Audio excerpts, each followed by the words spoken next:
Assalamu alaikum wa rahmatullahi ta'ala wa barakatuhu, les chers internautes et mes chers abonnés. Aujourd'hui, on va essayer de parler rêver d'escorte ou rêver d'être escorté. Comme ça. Escorter, ça veut dire d'abord action d'accompagner quelqu'un, un groupe pour les protéger, veiller à leur sûreté. Mais en rêve, il y a plusieurs interprétations. Dans certains cas, il peut signifier les esprits qui t'accompagnent. Il peut aussi signifier la présence des esprits avec toi. Dans certains cas aussi, il peut indiquer une protection ou avoir une bonne protection de gris-gris ou de doigts avec toi.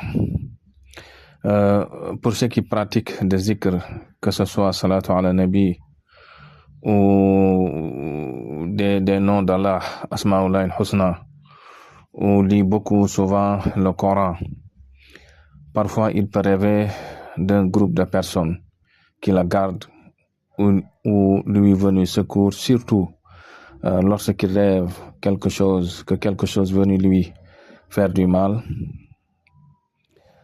Aussi parfois en rêve aussi parfois il peut vous raconter des nouvelles ou vous donne des secrets. Cela peut continuer jusqu'à ce qu'on appelle al-ghita, les rideaux soient retirés entre vous et que vous les voyez ouvertement sans rêve. La plupart ce sont des rawan, qu'on s'appelle des rawan ou des khuddam. Ce sont les serviteurs des noms d'Allah. Aussi, il y a des gens qui rêvent que quelque chose les suit. Et quand ils dorment, ils ont l'impression que quelque chose est à côté d'eux. Et il les pousse souvent à être seuls.